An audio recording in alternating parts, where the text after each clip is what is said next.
கர்த்தருடைய நாமத்துக்கு ஸ்தோத்திரம் உண்டாவதாக. இயேசு கிறிஸ்து அவர் மரிக்கிறதுக்கு முன்பாக சீசர்களிடம் ராபோஜனம் பண்ணுகிறார். அதாவது இது என்னுடைய சரீரம், இது என்னுடைய இரத்தம் என்று சொல்லி அவர்கள்கிட்ட சொல்லி ராபோஜனம் புசிக்கிறார்கள். அது அவர் கடைசியாக அவர் சீசர்களோடு புசிக்கிறதை பார்க்கிறோம்.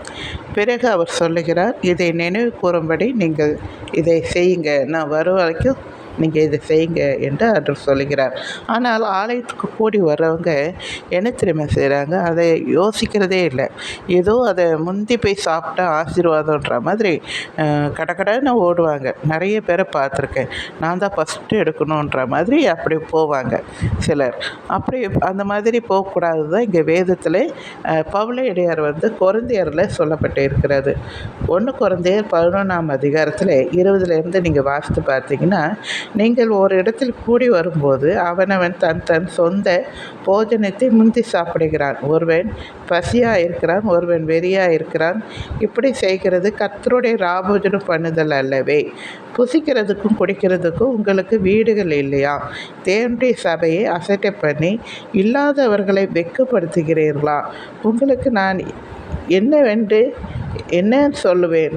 இதை குறித்து உங்களை புகழேன். நான் உங்களுக்கு ஒப்புவித்ததை கர்த்தரிடத்தில் பெற்றுக்கொண்டேன்.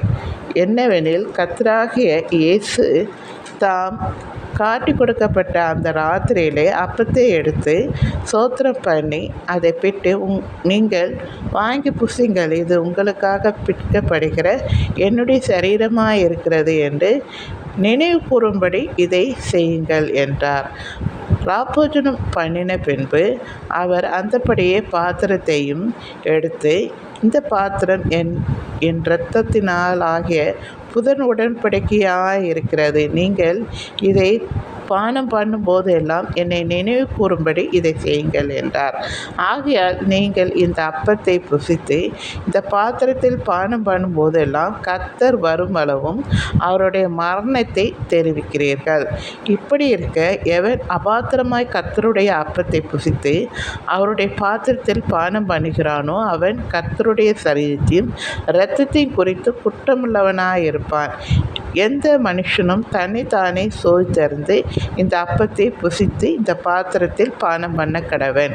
என்னத்தினால் எனில், அபாத்திரமாய் போஜனம் பண்ணுகிறவன் கர்த்தருடைய சரீரம் இன்னதென்று நிதானித்து அறியாததினால் தனக்கு ஆக்கினை தீர்ப்பு வரும்படி போஜனம் பண்ணுகிறான். இதன் நிமித்தம் உங்களில் அநேகர் பலவீனரும் வியாதி உள்ளவர்களுமாய் இருக்கிறார்கள், அநேகர் நித்திரையும் அடைந்திருக்கிறார்கள். அதாவது இதை நீங்கள் அபாத்திரமாக போஜனம் பண்ணும்போது அநேகர் பலவீனமும் வியாதி உள்ளவர்களாய் ஆனார்களாம். அநேகர் நித்திரைன்னா இறந்தும் போயிருக்காங்க. அப்போ நம்ம இது அபாத்திரமாய் இந்த பாத்திரத்தில் நம்ம பானம் பண்ணும்போதெல்லாம் நம்மளுக்கு வியாதி வரும், இல்லை இறந்து கூட நம்ம போயிடலாம் என்று இங்கே சொல்லப்பட்டு இருக்கிறது. நாமே நிதானித்து அறிந்தால் நாம் நியாயத்திற்கப்படும் போது உலகத்தாரோடு ஆக்கினைக்கு தீர்க்கப்படாதபடிக்கு கர்த்தரால் சிட்சிக்கப்படுகிறோம். ஆகையால் என் சகோதரரை, நீங்கள் ராபோஜனம் பண்ண கூடி வரும்போதெல்லாம் ஒருவருக்காக ஒருவர் காத்திருங்கள். நீங்கள் ஆக்கினைக்கு ஏதுவாக கூடி வராதபடிக்கு ஒருவனுக்கு பசித்தால் வீட்டிலே சாப்பிட கடவன். மற்ற காரியங்களை நான் வரும்போது திட்டம் பண்ணுவேன் என்று இங்கே பவுலடியார் சொல்லுகிறார். எனக்கு அன்பானவர்கள், ராபோஜனத்துக்கு வரும்போது ரொம்ப பயபக்தியாக ஒருத்தருக்கு பின்னாடி ஒருத்தர் காத்திருந்து அந்த ராபோஜனத்தை பெற்றுக்கொள்ள வேண்டும். முந்தி போய் பெற்றுக்கொண்டால் ஆசீர்வாதம், அப்படியெல்லாம் ஒன்றுமே இல்லை.